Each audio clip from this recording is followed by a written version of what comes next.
Hay un día en el año en que a todo ser humano nos da por recordar a todas esas personas que ya no están con nosotros, a aquellas que ya fallecieron, que murieron en su día.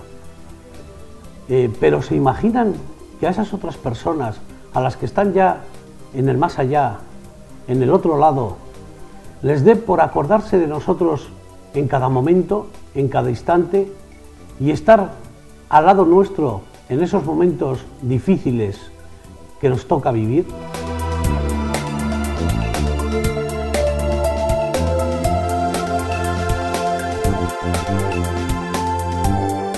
Una mujer joven que fue capaz de interpretar el mensaje que le había transmitido el espíritu de un niño.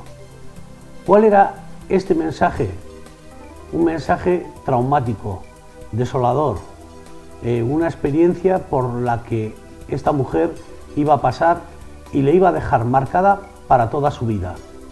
Era la muerte de su bebé.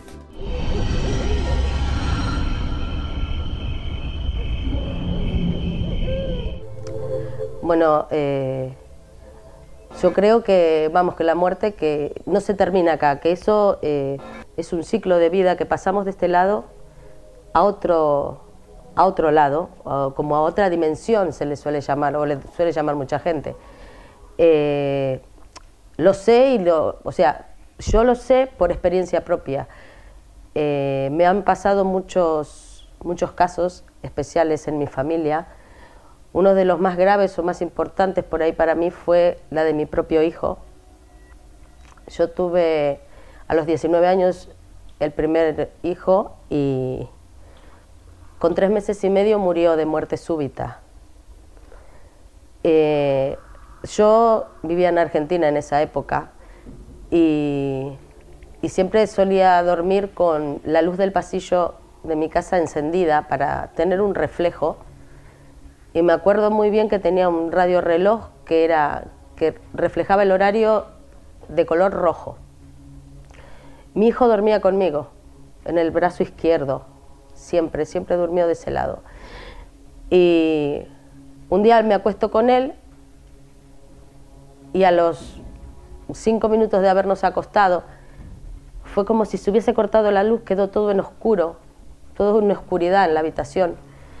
Y de atrás de una cajonera que yo tenía grande salió una nube blanca que se reflejaba en toda la oscuridad y quedó parada enfrente de la puerta de mi habitación, que no tenía puerta, era una cortina que tenía. Esa nube blanca se convirtió en un niño de 6, 7 años, que me transmitía pena, me transmitía, tenía los ojos, le caían lágrimas de los ojos. Me levantó en el aire, yo sentí que me levantó en el aire con mi hijo y que me hacía girar en el aire, con mi hijo en brazos. Y yo no podía hablar, no podía gritar, entonces con la mente intentaba pedirle a Dios que me ayude. Pero ese nene lo que me transmitía, lo que me decía era que venía a llevarse a mi hijo. Y yo le pedí a Dios y le decía: Dios, por favor, a mi hijo no, a mi hijo no, a mi hijo no. Era lo único que pedía y gritaba con la mente porque no me salían palabras. De repente vino la luz, fue como que nunca pasó nada. Y yo le decía al padre de mi hijo: se vienen a llevar a Jordan. se quieren llevar a mi hijo. Y me decía el padre de mi hijo, me decía, no, no, Paola, no, te dormiste, estabas dormida, fue un sueño. Le decía, no fue un sueño, yo estaba despierta, yo sé que es verdad, que vinieron a buscar al nene, se quieren llevar a mi hijo, se van a llevar a mi hijo. Y él me seguía diciendo que no, que yo me había dormido. Y a los 2 días murió mi hijo. Tenía 3 meses y medio. Fue algo una experiencia muy trágica. No recuerdo nada durante 3 años después de eso, porque estuve bajo tratamiento. Pero hay cosas, flashes, que recuerdo de esos 3 años que estuve muy mal. Y uno de ellos es que, bueno, yo después de que murió mi hijo, tuve mi segundo hijo. Yo del embarazo de mi segundo hijo no recuerdo nada. Cuando mi segundo hijo tenía más o menos 1 año, yo estaba un día fuera de casa en el parque, estaba en una reposera o estas como las sillas así que se llevan a la playa. Y mi nene estaba jugando con unas palomas que había. Y yo estaba muy mal, muy deprimida. Y fueron 2 segundos de girarme y verlo. Corriendo, me abrazó y se fue. Pero su abrazo fue es como que vino a levantarme el ánimo, como el abrazo que él me dio me dio fuerzas para poder levantarme y superar ese momento que estaba pasando.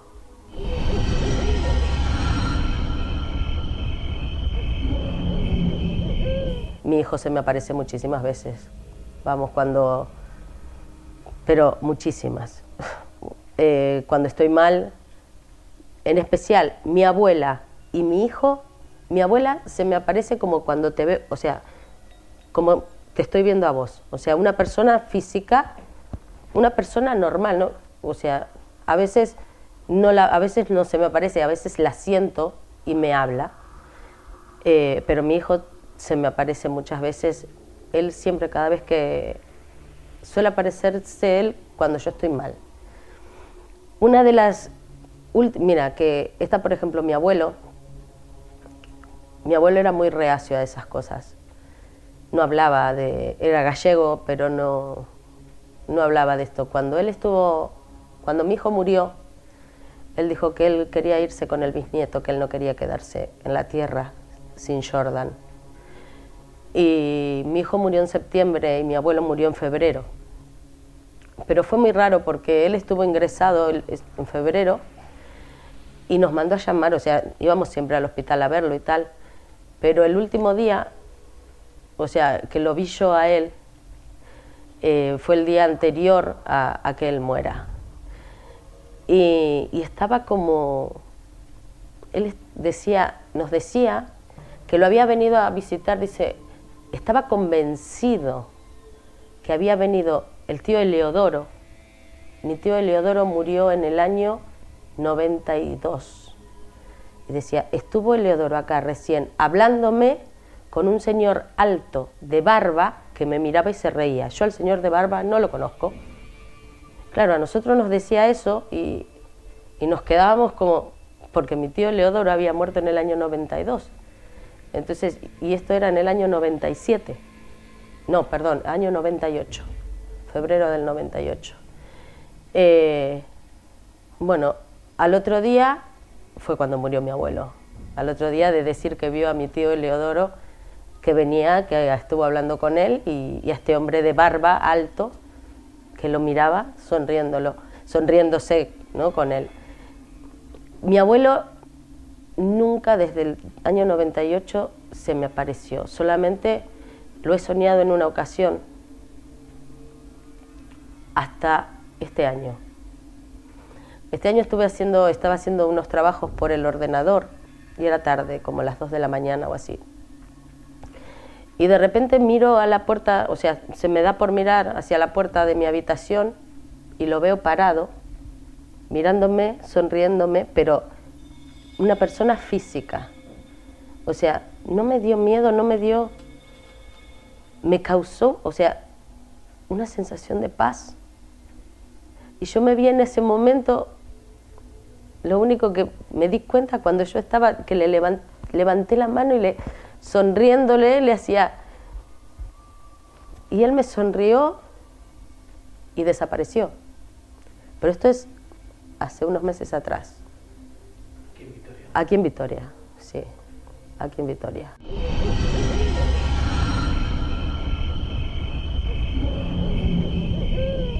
Una de las cosas que me pasaron en Vitoria, que fue un susto muy grande que me pegué, vivía yo en la calle Paraguay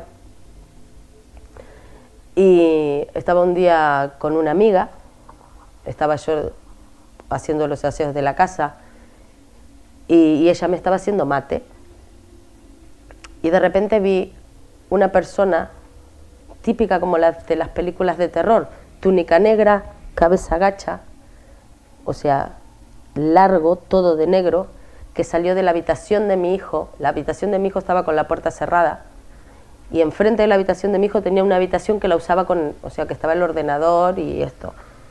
Y salió de la habitación de mi hijo, traspasó la puerta y se fue a la habitación del ordenador. Pero en ese flash de segundos me dijo que iba a morir alguien de mi familia. Me quedé en shock. Me pegué tal miedo, no sé cómo decirlo, me quedé aterrada. Nunca me pasó de tener tanto miedo como en esa ocasión, nunca. Porque que te digan que va a morir un familiar y no sabes quién. Me quedé, o sea, se me cayó la fregona de las manos. La chica que estaba conmigo me decía, ¿qué te pasa? Pues me había quedado pálida, no podía hablar, no podía hacer nada. Y cuando le conté, bueno, obviamente esta chica alucinaba. Y esa misma noche murió mi tío, un tío de Galicia. Pero siempre suelen... Cuando tanto, mira, por ejemplo, sea bueno o sea malo, siempre nos avisan. A mí, por ejemplo, siempre me avisan. Es como para que esté preparada para lo que va a venir.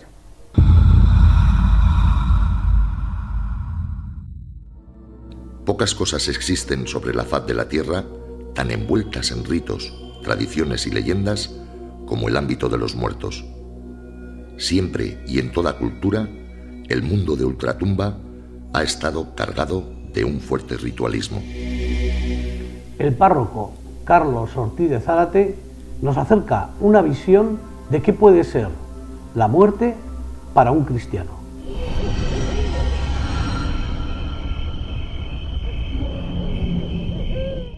Yo creo que la muerte es uno de los grandes misterios del ser humano. Y me atrevería a decir que es el gran misterio del ser humano. Porque mientras va evolucionando la ciencia y vamos encontrando respuestas al origen, el origen del cosmos, el origen del ser humano, más o menos vamos encontrando respuestas, no encontramos respuestas al más allá. No hay una respuesta clara y evidente. Entonces, claro, hay gente, una mentalidad más científica, más racionalista, dice, bueno, yo llego hasta aquí en mis explicaciones. Llego hasta el momento de la muerte o el momento de que me entierren o que sea la cremación. Y luego existen otros tipos de respuestas. Hay gente que dice, yo intuyo que hay un más allá, intuyo, percibo. Y hay otra gente que dice, yo lo creo firmemente por mis creencias, creo que existe un más allá.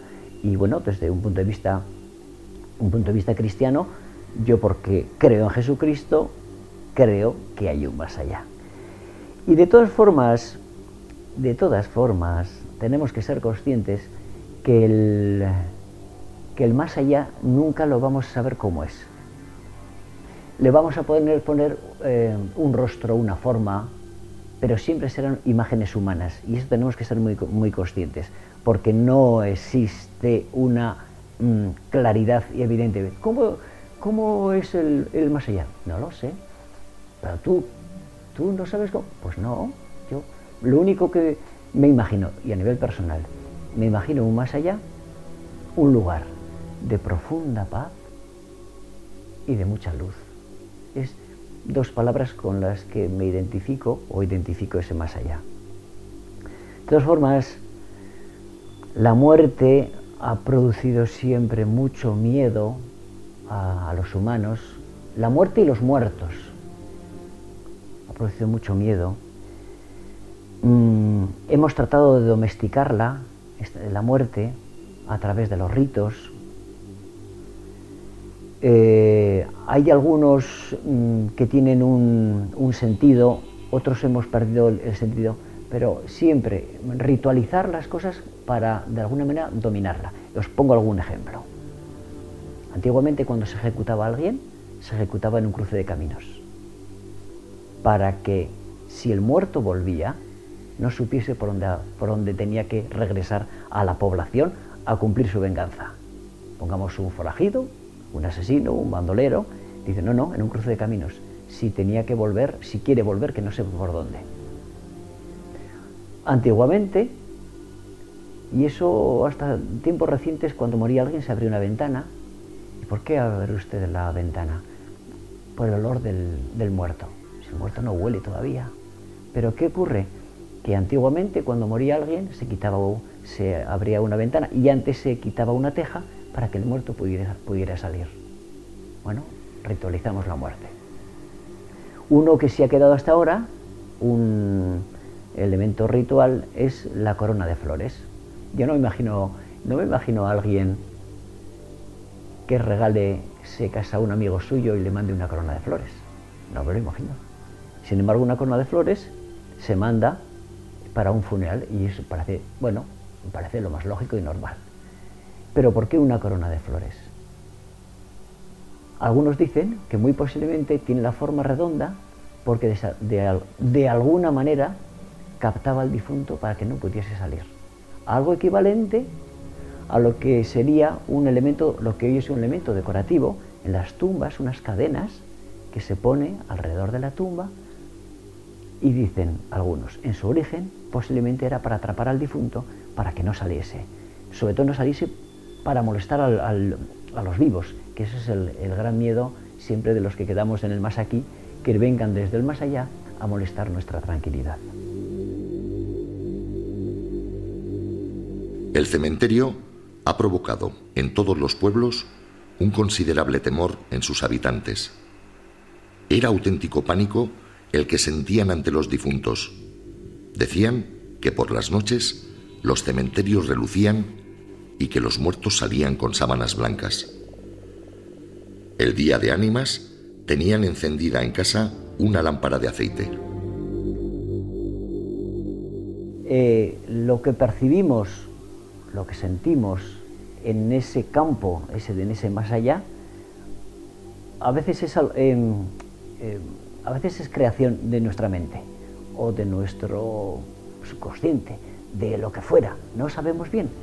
Y otras veces puede ser un mundo real, pero no lo podemos medir, pesar, no sabemos exactamente qué es lo que ocurre. Cada uno sabe en su fuero interno lo que ha visto. Incluso lo que ha visto o ha percibido, gran parte luego lo transformamos por nuestra mente, hace cosas de esas. Entonces, ¿qué sabemos? No lo sé. Si te cuentan algo, pues respetas lo que esa persona te ha contado, porque él al menos lo ha vivido de esa manera, entonces hay que ser muy respetuoso. Pero entramos en otra categoría. ¿Ha sido o no lo ha sido? Si ha sido, ¿cómo ha sido? No lo sé. Entonces, como nos perdemos, lo científico se pesa, se mide, alto, largo, pero eso no. Entramos en otro mundo. El ser humano es así de ingrato y de olvidadizo para todas aquellas personas que un día fueron y fuimos nosotros tan queridos para ellas. Y si es un familiar, lo que querían era que descansase en paz y que no perturbase a los vivos. Es decir, si se te aparece un difunto, imagínate el susto, por lo menos el susto que te da. Entonces, mira, te has ido y tú estate en tu lugar y nosotros estamos en el nuestro, cada uno en su mundo, en el mundo que le corresponde, porque claro, pues te desconcierta, por lo menos te desconcierta muchísimo. Y lo que ahora está pasando es que hoy, como no se habla de la muerte, se tiene tanto miedo a la muerte, se ha convertido en un tabú. La gente es un tema que no quiere hablar. Se esconde tras el biombo de un hospital, se esconde tras el maquillaje del difunto, se esconde tras los seudónimos, y entonces hemos perdido la capacidad de enfrentarnos a la muerte. Y la muerte un día llega. O sea, hay otras cosas que la lotería no nos tocará, pero la muerte llega. Un día llama a la puerta de tu casa y es un familiar, es un amigo o eres tú mismo. Y ese día nos descompone totalmente, nos desconcierta porque no estamos preparados. Y antiguamente la muerte era más cercana. Veías al vecino que se había muerto, lo veías físicamente, en la cama o en el ataúd. Los rituales eran más cercanos, aquel sonido de las campanas tétrico que se te metía por el cuerpo y te removía por dentro. Y hoy no estamos preparando a la gente, nuestra sociedad, al convertir la muerte en un tabú, no estamos preparando a la gente para enfrentarse cuando llega ese momento. Y ese es un déficit de nuestra sociedad.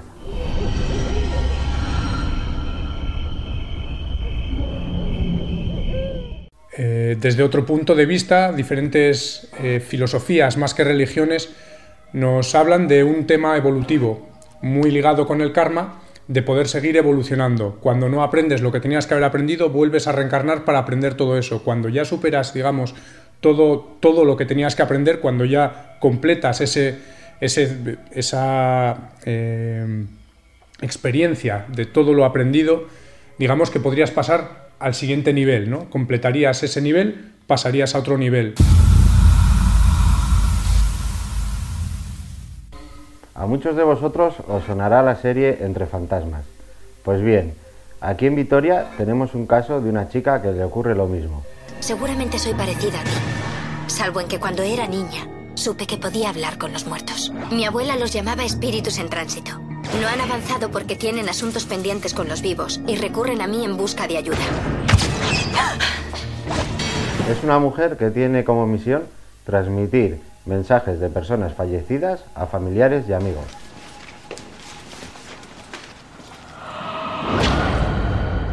¿Quién eres? No estoy seguro. ¿Qué es lo que quieres? No lo sé. ¿Sabes por qué has acudido a mí? Tú puedes ayudarme. Tienes que encontrarla. Ir a verla. ¿Por qué? Es importante. ¿Os imagináis que alguien os comunique un mensaje del más allá? ¿De un ser querido ya fallecido?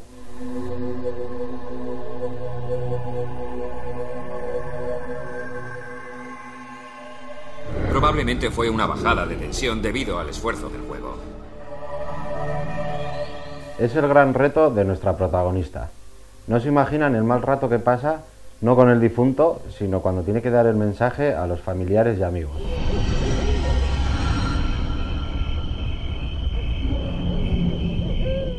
Aun siendo reales estas experiencias, los protagonistas han querido preservar su identidad por motivos personales. Yo empecé a sentir cosas extrañas desde muy chiquita, cuando tenía más o menos 4 años. Veía gente que para mí eran personas normales, como todo el mundo. Pero bueno, cuando falleció mi abuela materna, que tendría, no sé, 8 años, 9, no sé exactamente, salíamos del cementerio porque al finalizar el entierro, y vi desde el otro lado de la calle que 4 personas me saludaban, vestidas de blanco. Eran 2 personas mayores y 2 niños. Y me saludaban con una sonrisa enorme. Yo iba de la mano de mi otra abuela, mi abuela paterna. Y en ese instante pasó un autobús sin parar, o sea, pasó rápido, y al terminar de pasar, esas personas desaparecieron. Entonces me quedé como pensando, ahí me di cuenta que no eran personas como nosotros, que había algo raro.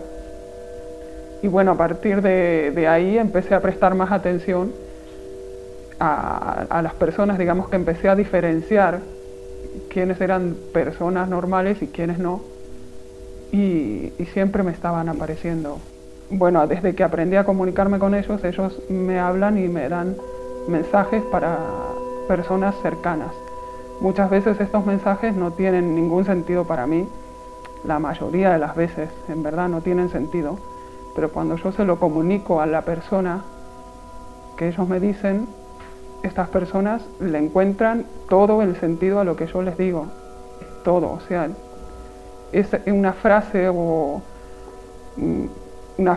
algo que es específicamente para que ellos lo entiendan. No lo tengo por qué entender yo, sino que es para ellos.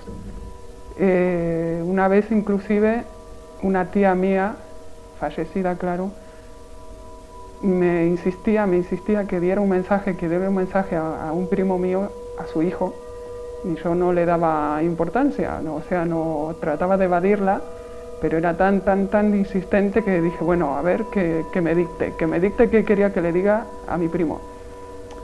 Y bueno, me dijo una serie de cosas, redacté una carta que no me acuerdo ahora qué decía, tampoco la volví a leer cuando la terminé de escribir, si soy sincera, la terminé de escribir, llamé a mi primo y le dije si podía venir a mi casa, y él ya por el tono de mi voz se dio cuenta que había algo raro y fue rápido.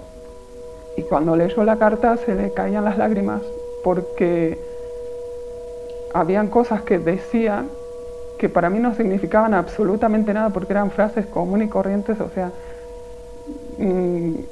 pero para él tenían un sentido importante o importantísimo, eran cosas muy claras que solamente podían entender ellos dos, que era algo de ellos dos, de madre e hijo. Y bueno, a raíz de esto es que empiezo a creer yo, porque realmente yo soy una de las primeras que desconfía de esto, la verdad. No sé si es porque sigo negando lo que me pasa, pero digamos que si a mí otra persona viene y me lo cuenta, desconfiaría. Entonces yo entiendo que las personas desconfíen, pero cuando me pasa algo como esto, que me dan un mensaje y yo lo transmito, y estas personas me confirman y lloran y me dicen que gracias porque tiene muchísimo sentido para ellos, no me queda otra que creer. ¿Qué voy a hacer? Tengo que creer porque son evidencias. Por más que me resista a creer yo y por más que la gente se resista, esto pasa, esto me pasa y puedo asegurar yo desde mi punto de vista, desde mis experiencias, que realmente existe algo más después de la muerte. Yo no les llamo muertos ni espíritus, yo les llamo los del otro lado. Están del otro lado, están ahí. Hay una barrera invisible y ellos están ahí siempre. Y esto ha sido todo por hoy.